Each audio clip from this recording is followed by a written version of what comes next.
Hey, hello everyone. How's everyone going today? Doing good? All right. How you enjoy the hardware forum today? You learned about the how the server going to be evolved and the sci-fi, as well as from the software perspective, right? Regarding the AI and the hardware combination. And today's forum is hosted by Nadia, North America Taiwanese Engineering Science Association. We are a nonprofit organization founded in 1991. All right, it has been more than 30 years with thousands of members across globally. Right. So in recent years, Nadia not only focusing on the hardware, semiconductor, software, we are also expanding our reach to the female leadership. Therefore, today we are hosting a panel. Although in this Taiwan Tech Summit, we want to proliferate our women leadership team, illustrate their idea, illustrate their woman power in respect of the first woman leadership. Second thing is set up the objective. Then third one is how to execute to the goal. All right. So I probably will save 1,000 words there. I'll hand my podium back to Colette. And thank you, my board, Shanghe, Iris, Vicky, for joining today's panel. And thank you for joining today's bingo. Thank you. Thank you, Daniel. All right. So I guess everybody here looking for some industry trend and dynamic topics. Oh no. So it's not a hard topic like we have in our keynote, session. So for this session, it's more like experience sharing and how do we grow and how do we, go through this journey. I believe, young professional like you and I, sitting here probably want to know like what's people's story, how they grow, how do they find a purpose, and if they find a purpose, how do they, find a way or find a tactic to execute it, to help them to grow and help them to elevate the position they want and maybe to find a dream job if they want to land it. I think that's the purpose for today. So we focus on women because we have a lot of leadership and journey we like to share with people from different angles. But I believe those stories will be very, very inspiring as well. Okay, so today we have 3 panelists with us today. The first one is Vicky Tong. She is a financial analyst with 10 years experiences in the industry, and she has a very versatile in the PM role. And outside the work, she also runs a podcast channel and talk about entrepreneurship and the culture and also the cross culture, the type of the conversation with the guest. So maybe you're interested, you can sign up for this. The podcast. So that's the Vicky. And the other would be Iris Lin. Iris Lin have a very interesting, journey in her career. It transitioned from the hardware, supply chain role to the software and operation PM role. So it's a really big jump and big transition. So maybe we can hear more about her story, how she collaborates with the team, how her story transitioned from A position to B transition smoothly, and what's her challenge with everybody. And the third, Shanhe Lee. She's the most enthusiastic, scientist I have ever seen in my life. So she now works in the Lawrence Livermore National Laboratory. Her research focus will be on wildfire, air quality, and also new renewable energy. Okay, so she's our latest emerging industry leader. So we'll hear more story from her. Before Kate sticks in, let's have our panelists to introduce herself and to everybody and greet our audience. All right, so I thought you already introduced us, so that's a surprise. Okay, I can share a little bit more about myself and background, and maybe after talking about the little story, you can have more feelings about it. So So I'm from Taiwan, so like I believe most of people also here from Taiwan as well. So I came to US 2017 for my master's degree and stayed since then. But before I came here, I already worked in Taiwan for 7 years. The first 5 years I worked in Big Four accounting firm, doing like auditing and consultancy, and I also co-founded a nonprofit consultancy. Yeah, and after that, after I graduated in 2019, I moved to the Bay Area and worked in software company, focus on treasury, corporate finance, and since then. And as you just introduced, I also initiate my own podcast channel because during the pandemic, everything is so boring. Especially, basically, I never walk out my door, my house since then. So yeah, that's about me. And now I'm working Autodesk is a software company in the corporate finance division. And then Iris.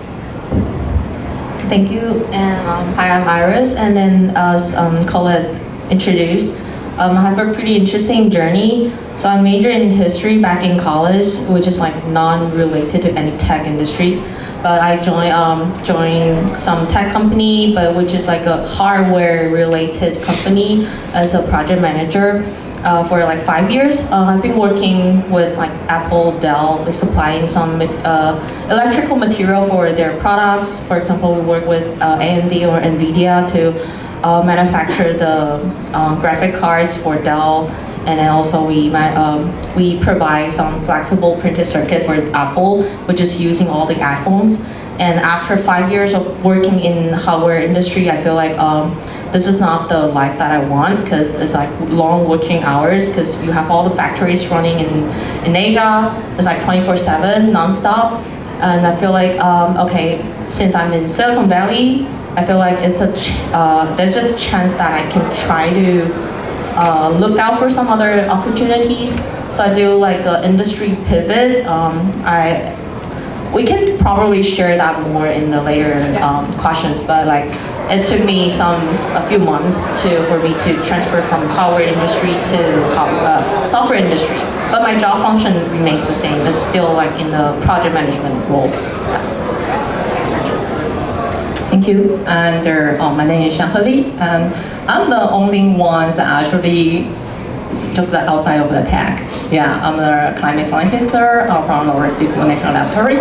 And today I'm here, actually I'm really thankful to Natia give me this opportunity and can join this event. And I'm being here, people say, oh, that's so weird. We are coming to a hardware event while the old woman is sitting on the stage and they're talking about nothing related to hardware.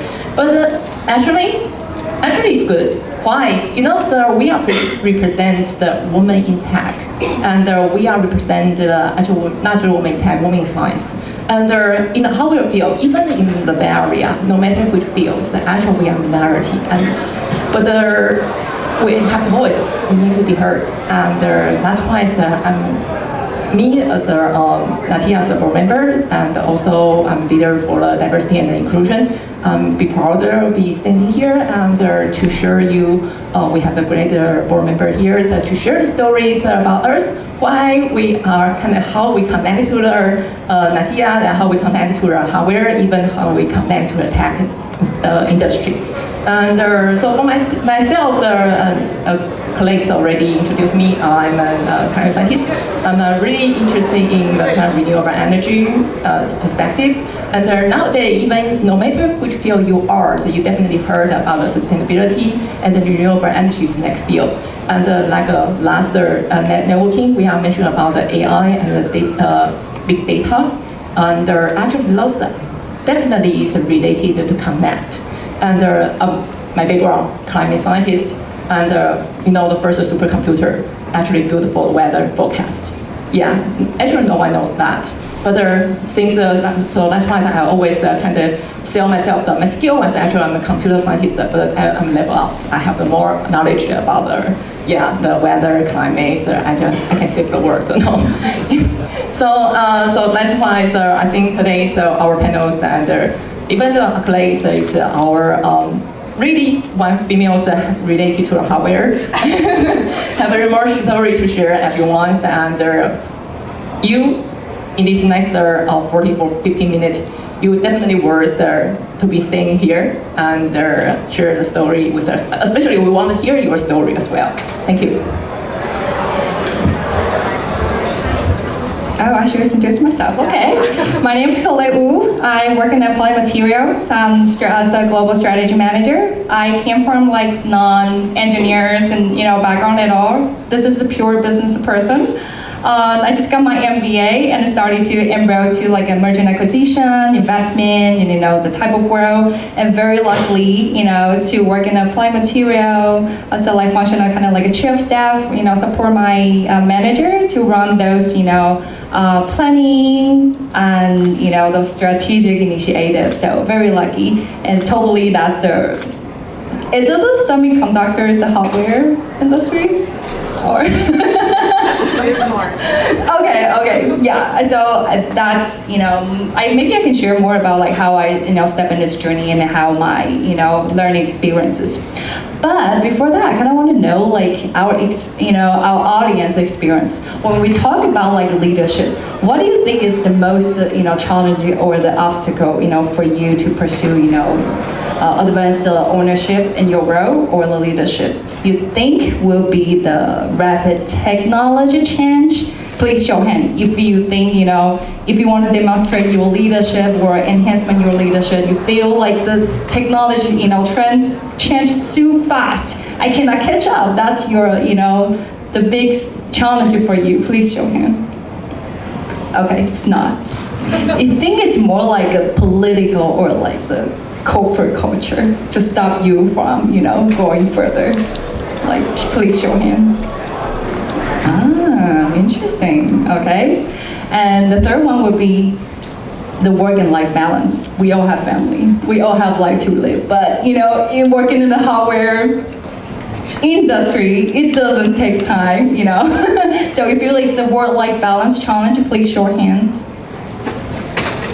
Oh, okay. So I think that most of people feeling like corporate culture or the office politics kind of impinge them from pursuing further. So maybe from our panel list, maybe share everybody about like what is your current challenge and how do you conquer that, and maybe you can help us to define how do you see what's the leadership like. Okay, I will define it first. Okay, I can define first, because when you talk about leadership, you will think of, okay, this is a big word, and most of people will think, okay, I've never been in a management role, so leadership is far away from me. But for me, I would say leadership is just a people thing. So you don't have to be at the management level, but you still can own the leadership. So for me, I can share a very little story, but I just kept in my mind for such a long time, for many years, about why I think leadership is all about people. So I mentioned when I was in Taiwan, I worked in a Big Four as an auditor. The third year, that was the first time I took the leadership role, my first time. So I lead the audit team with 4 juniors, and as you know, to do the auditing, we will do the audit field work on our client side, like every day. So basically, you will just eat your lunch and dinner because we work a long hour with your team members, like every day. And I remember one time after lunch, my senior manager just chat with me privately and said, Vicky, I have something to suggest you. So next time when you, because basically I choose the lunch place. So she said, maybe you can consider not to choose like the lunch over $100 Taiwan dollars.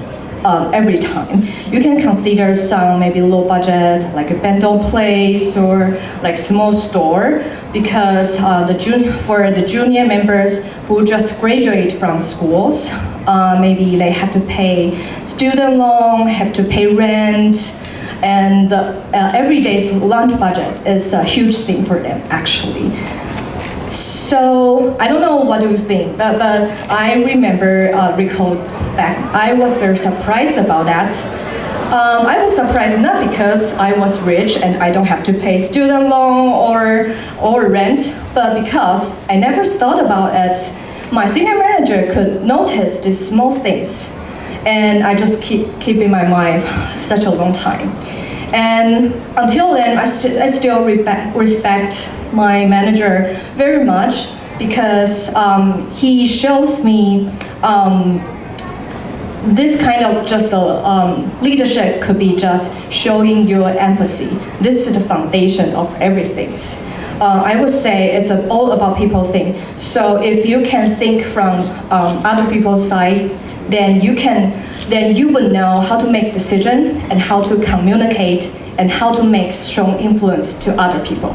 So that's the first story I want to share about what I think about leadership. Maybe we can let Shankar share more about this. Yeah, when Colette mentioned about leadership, and the three of us kind of just the kind of question that we are not a leader, how we can share leadership? And turn out to say, well, leadership is not just about the position. Do you think that your own manager have a good leadership? No, right? Not all of them have the kind of leadership that you are admired or just think, oh yeah, he is a good leader. So that means that leadership actually is not related to a position. It's more related to kind of characteristic, personality-wise or something different. And then I want me think about, okay, who actually is I think has a good leadership? Maybe we can think of an easy word. Actually, it's more like an influence. Yeah, a good leader maybe have the good influence on you and on others. For my perspective, that means not just a leader or up to them to have the kind of leadership. For your peer, you also can have a good leadership. You can say something, convince people, and people can kind of accept your suggestion. And people say, oh yes, I kind of be influenced by your ideas, influenced by your anxiety and your enthusiastic, and influenced by just this person. That's all the start of the entrepreneur. They are not necessarily have a really good background on their specialty, and maybe they are kind of, I just met one guy, and he's working on the biotech stuff, but he's a computer scientist. And I said, oh, okay, but he's a kind of enthusiastic, and he can influence his follower to endorse their company. And that's why that's an influence, that's a leadership. So even you are the follower, you are kind of individual contributor, you can have the leadership to influence your boss and to give them your ideas. Say, yeah, I have one proposal. I think it's great. Great for our team, great our company future. And you can lead your boss and lead your manager to take your advice. That's actually is a kind of leadership. You shows your potential leadership. Yeah, so that's leadership is not just the position, not because you are the leader or your manager, you are in the up level, so that's why you can have your leadership.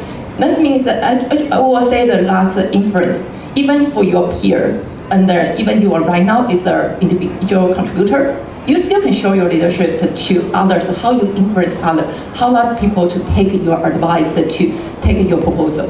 That's kind of my idea. Yes. Thank you for the sharing. Okay. So the second question I want to, discuss with our panelists about grow with the purpose. So what is a grow with purpose? I feel like, okay, there's a lot of young people here, professionals here. I feel like I want to grow, but how? How do you grow? Grow to where? Grow to what? Sometimes we're I don't know what I really want to do. I don't know like how I actually can be. So I think the most important from my personal experience is you have to find a environment or like 5 people really close to you. They can inspire you, and then they can give you some idea like what you can be, what's your potential. So that's my experience. So I kind of want to know like how do you find your purpose like to grow? Because I believe everybody sitting here, you want to grow or you won't be here. You want to learn something new and something trended. But today maybe you can from panelists the experience to know like how do you find the purpose? Okay, you want to go first. Disclaimer first, I'm not like super ambitious saying, oh, I want to reach certain level of leadership or like being a manager by my 30s, something. But like after working in hardware industry for like 5 years, I feel like, okay, this working hours, this schedule is not what I want. I can probably do that in my early 20s, but not for like mid 30 or something. I don't think I can imagine myself doing that for 20 years. So I want to do a pivot. And then how to do that? First, this is Silicon Valley, so there's like tons of software companies. It's hard for me to change my job function, which is project manager, because I probably need to take another 3 or 5 years if I want to switch to software engineer, and then that might fail. So this is something that I think, okay, I can keep this as a project manager, but what I really need to pivot myself from hardware industry to software industry, so I need to look at what I have right now, like in terms of like soft skills or the communication skills, and then look into what are some other software companies is looking for, what's the difference between hardware and software lifecycle. I did take an online course, and also I do met a lot of good mentors. They try to help me. I think it's very important to reach out for help and don't hesitate to show your weakness because you need help.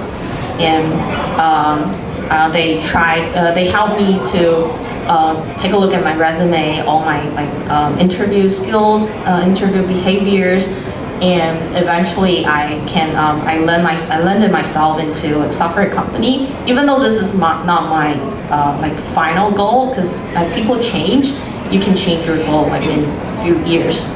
But as of now, this is something that I'm not regretted for me to do this change. Yeah, it's painful, but it's worth it. Yeah, I think, let's say that I have, that was sad, I have to say, just based on our education in Taiwan. We are too focused on what we are bad at than our good at. That's true. For we study for different subjects, I'm bad at English, for example. Yeah, it actually is still bad. That's a kind of bad example as well. And so we are trying to improve that and make a lot of effort, go to the current school and to do everything you can to make your English and to improve and to pay 80, 90, or 100. But your parents or your teacher never look at what you are good at. Actually, I'm good at math. My math always get 100. And but your parents, just for example. But just like your parents or your teachers always look at why your English is so bad and not as good as the math. But I'm so proud of I have the good at math. Why you are always focused on my English? Since now, even if you are going to for work, you still look at what I'm bad at, not look at what you are good at. And you haven't defined what is your strength is. And you always just look at, oh, I'm a pretty good bad at something. I have to spend time on this. But now you are not in school anymore. Company hire you. It's not like you to learn something. Actually, they want you to contribute something. And that means that you have to define where is your strength is and how do you sell your strengths to the company. That's the first step. And how do you do your either the personal growth or your career growth. to define what you are good at, what you are bad at, and try to sell what you are good at. And that's kind of quite important. And then to just quite to emphasize it. So like if someone, he or she has a pretty good communication skill, doesn't matter what kind of background he is or she is, actually that's her power, that's his power, so he can sell his personal communication skill. So how do you make this kind of your strength become your tool and like you can find a job and in the industry? That's pretty powerful, and you should make it as your sell point. That can be the first step, your personal growth. Yes.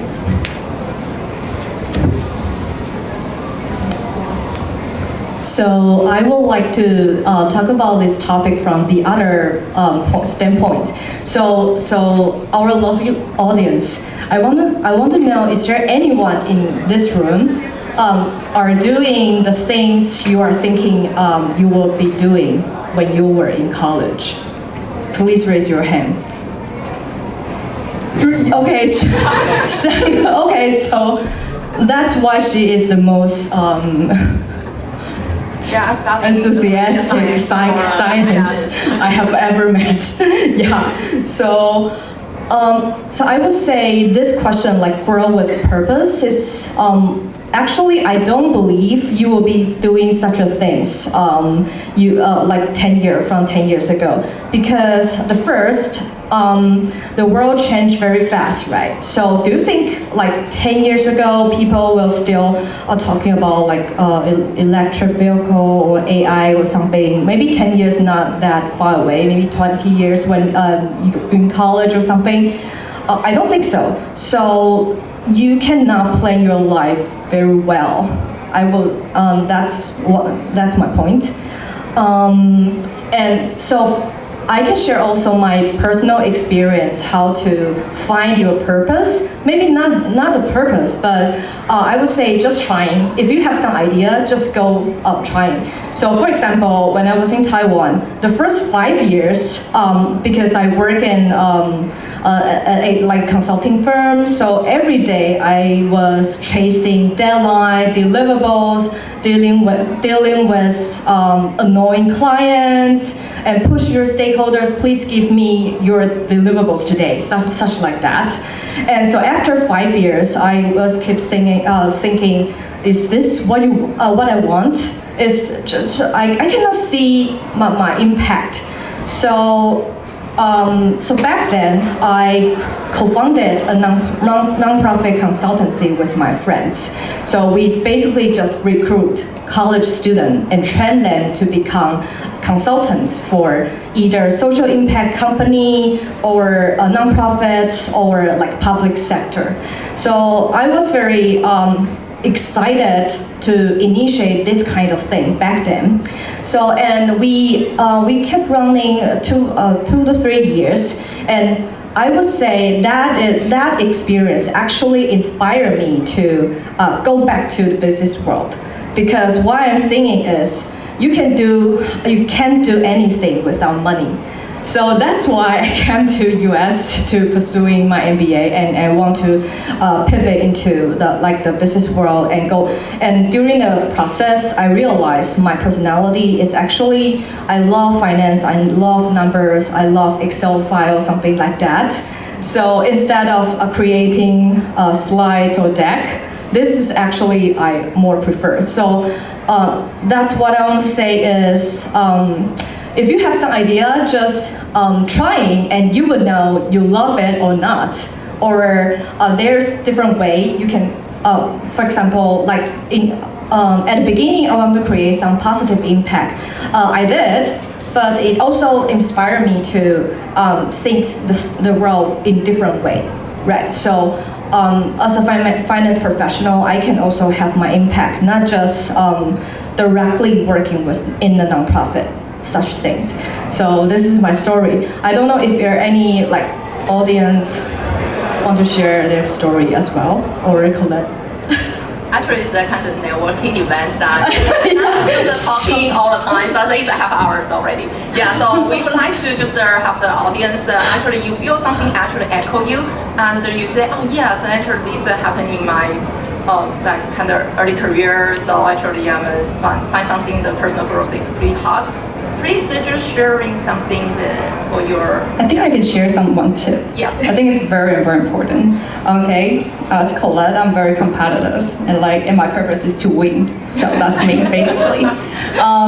So I'm very lucky. I have a mentor in my early age stage. So she told me Colette, how do you grow? I don't know. I just grow with the flow, and I just work hard.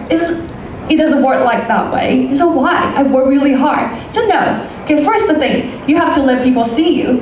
But how? So you have to be, excel for what you are doing today. So I want to be a leader, I want to do something different. But the first thing, you have to let people see you. How let people see you have to be very good at what you are doing right now. And that's the turnkey solution. So once you have that and people see you, and then people will see your potential because you are very good at A thing. So they will think maybe you can do B, C, D. That's how you elevate your leadership, ownership about your current job and work. That's what I learned. It's very, very important. So maybe you are not really good at B, C, D, but you let people see A, so they buy your potential, they buy your promising future. So that's how you can get the opportunity. So I think that's a very key thing we can learn. Maybe I can share the second one. So communication. I feel like as an Asian, we're very, modest. We don't share too much. We work more than we say it. So I think that's just our culture and our nature to do things. But if you want to survive, or you have a career progression here, you have the voice here. You have to vocal for yourself. You have to say what you really want. You cannot sit in here, work hard, say, I hope someday my boss will see it. Never. Because some people maybe just do 30% of their work. They will say I should get the credit for 100% because I do this and that. And I have a potential to get that. But from Asia, we probably do 120% of our work to get promotion. But why? Because we are not really good at communication. But if we can communicate out, what we really want, what we're really capable, that's opportunity. Because you don't tell, they cannot see you. If you don't, they don't see you, how do you grow? How do you get an opportunity? They cannot think about you when there's, something come up. So I think that's my share and the tips with everybody.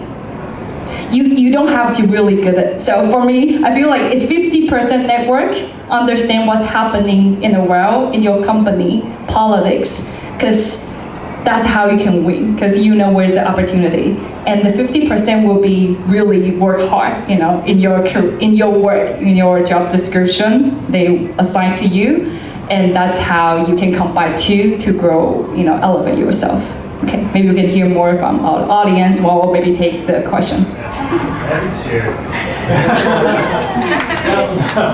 I think it's very admirable that you decided to go on stage and talk about leadership because people were thinking, a lot of people think that they are not in a general position, they might not be eligible to talk about it. But I think it's admirable.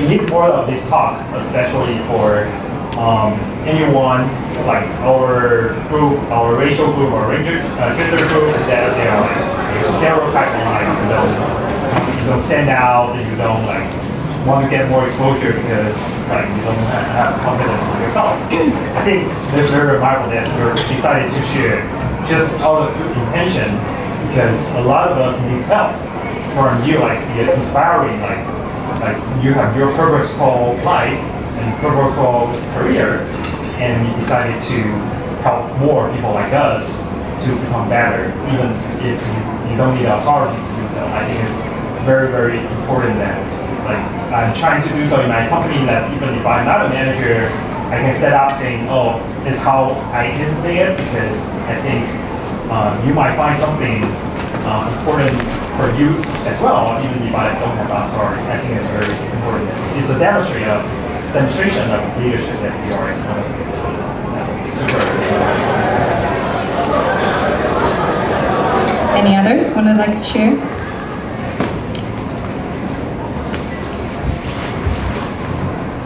I just want to echo collect one thing, let people see you. Recently I read one book that is perfect image. And that's one rule. It's called 50-50, 38, and 7 rule. I'm not sure that any of you heard about it. No? Okay, that's good. And that means that, like the people today, if you walk into this room, what he or she will see first? Our beautiful MCs here. And definitely, first catching his eye. And that means that your body language, your appearance, that's your first image to people. That's people, no question, no doubt for that. So that's why it's always say, when you go into an interview, you have to dress well, and you make yourself clean, and you have just the proper gesture or your body language. So this one actually is a 55 image for about 100. Okay, and then next, 38%. What 38% come from? Actually, it's from your communication, your tone of the voice, and how you talk. And that means that your voice linkage, that's build up your image about the 38%. And the rest 7% actually is the content of your talk. And that means that if today that we mentioned about exactly the same thing, I'm saying that, and the other, like Obama saying that. The totally different, the message delivered to you, because he is the wonderful speaker. Even the exactly same the content, but he has much better the personal image and the personal voice, and you will kind of be attracted by him. So that's why it's among all the information you get, what do you say? That's the kind of verbal linkage only 7%, but your appearance and your body language is 55%, and how you talk, the vocal linkage is 38%. So maybe you can try to work on that. In terms of you made a lot of effort on the content itself. It's much. We'll say it's much easier. It's much easier just dress well and make yourself clean than just put a lot of efforts on the slides that you are going to present. so that's the kind of easy way to let people see you and to deliver your message to others. Any question? Take one, the audience. Yeah, I just have 2 questions, and one is for Clay. As you mentioned that you feel 50% contributed in the market observation of the company. I'm curious to hear more about what do you observe, or what perspective of the company do you observe, and then what kind of action you turn the observation into it. I'm curious to hear how do we connect from observation to taking action. Easy. It's girls, nature, gossip. Okay, you said gossip crazy. What are you talking about? The person, got married, with that person, the side of thing. No. It's more what's happening, in their business unit. Okay, oh my God. Okay, what's happening in their business world, and what's happening on their team, and what's, someone will get promotion, and someone will depromotion, and someone, the boss like that team, the boss doesn't like that team. You have that gossip, expertise to understand what's happening, because we also leader, you have to know what's happening outside your world. Because if you let behind, those information, you cannot protect your team or gain the best benefit for your team. Because you cannot get into that. Once you know, oh, there's a change, there's a happen, what can I do for my team first? I think that's the opportunity. That is why I say gossip is very important. It's not we say something behind people, it's just understand what's happening, what I can, take advantage about this change, this dynamic, this situation. So I know where to understand, what's happening, but at the same time, I offer help. Yeah, I say like, oh, I know like this is happening right now. What can I help? What my team can, support you more resources to solve this issue or something. Sometimes get help and help other. That's how you build your network and people trust you. Then you are the first person people will, engage you and tell you more about a story. That's how you can get the, benefit about this gossip thing to get the, leadership and, Yeah, this is great. the ownership. Would you say you would recommend more like going to office? Because I feel like now with like all the working remote, it's a little bit hard to like observe what's happening. You can just call people. We all use the team, or maybe some people use the Zoom. Just like, hey, can I have like a 30, minute talk to you? Maybe you just say like, just a 5-second, just call, like touch base. But actually you will go like over 5 minutes, maybe 15 or 30, but it depends. So it's just like, you need to connect. You have to put your foot into the door first. Then you will know what's coming. Or maybe it's not coming, but at least you get the opportunity. I think it's very important.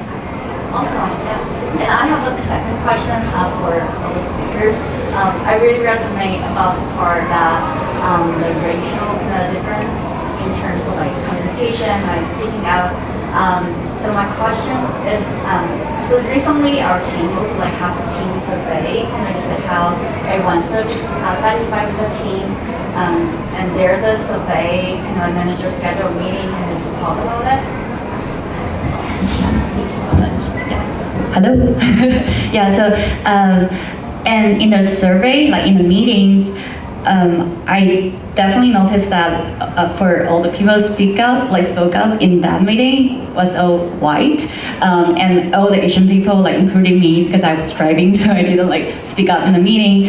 And I guess it's just from kind of like our education system, because we're just so used to like teachers like talking on the stage, and we were just like sitting there and not really share our opinions. So kind of just like interesting to hear like how do you overcome kind of like culture barrier and try to speak up in a meeting where you not feel as comfortable as like other different races. Okay, before answering your question, first, our audience, please, we have the surveys, the barcode there. So before you leave, please, just do the surveys. That definitely will help you to answer your questions. Because we have a series event will be really targeting the questions you have. The women in tech, what kind of problems they are facing, and how we find a solution to go through that. And then for that, I have to say, I learned a lot when I moved to the US. Be honest. Sorry for all the Taiwanese peers, the folks. And when I lived in Taiwan, I feel I'm really just you're not just your parents, your relatives, even your neighbors can kind of pretty judgmental about you, how you talk and how you wear and these things.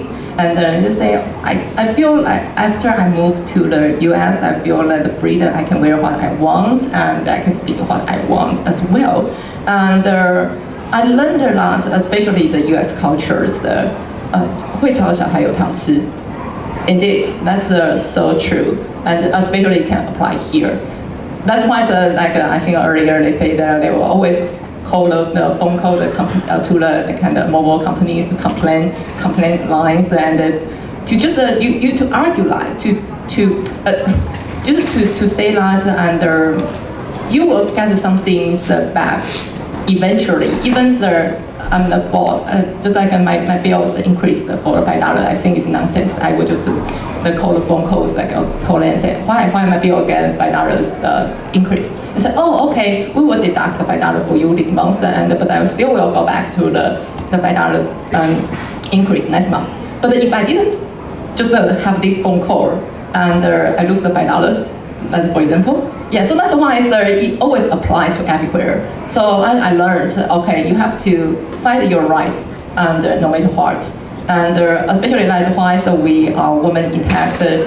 In here, actually, we want to let you know you can speak up for yourself, and not just it's the kind of, not just hardware. I'm in the barrier. It's a kind of generations a little bit different, and you think yourself as minority or your voice not be heard. But actually, we can give you some tip. and during the coming event. So welcome to join us for the coming event. I would like to join like just a short tip. I know we're running out of time. So I think if you're really afraid of like speak out, I think try the lunchtime first. It's more naturally, casually, and also related to your first question, like gossip happens on the lunch table. And so like it can be very like casual, like how's the weather or something, and then you can try to, even though we never like grew up here, we don't have the cultural background, but you can try to listen to what they're talking about and try to provide 1 or 2 sentences, try to be involved. And after you feel more comfortable getting into some topics that you're not familiar with, for example, I don't watch any Netflix series, but I try to understand some popular series so that I can get involved in all the conversations. And so that's like a first practice that I have to in like a casual conversations. And so that after you feel more comfortable, then you can practice like speaking out in the meeting because it's more formal, more serious. I truly suggest like lunch table. This is where everything happens. So I would say it also took me a while to speak up. Although in Taiwan, I'm a very how to say that in English? I forgot. 外向. I talk a lot actually. Extrovert. I like to talk. I own my own podcast channel, so you can see. But I would say, from my experience in US, the most important thing I tell myself is just throw away your shame. So most of the time, I was thinking, okay, my idea maybe not that good, maybe not that worth to bring it up. However, I found out most of our colleagues or like classmates or friends basically are just bullshitting or something. And all the people know that, but no one will say, okay, oh, they are bullshitting, because everyone's know. So from that time, I just tell myself, I can start from a very small thing. Maybe just, maybe the slide deck, I found out small error or something. It won't, just don't tell yourself you have to have a huge speech or something, big speech. You can start with a small thing, maybe just start from an Excel file or something, and you can see everyone will say, okay, that's a good idea, or okay, thank you for the reminder, something like that, and you will have more confidence to talk more. Yeah. Agree. Yeah. So I think our time is up already. So how do we want to cover? Okay, so now since I'm closing now, I want to promote our NATIA's 2 foreign events in the end of October 27th, we have the virtual event related to the Women in Tech, Women in Science.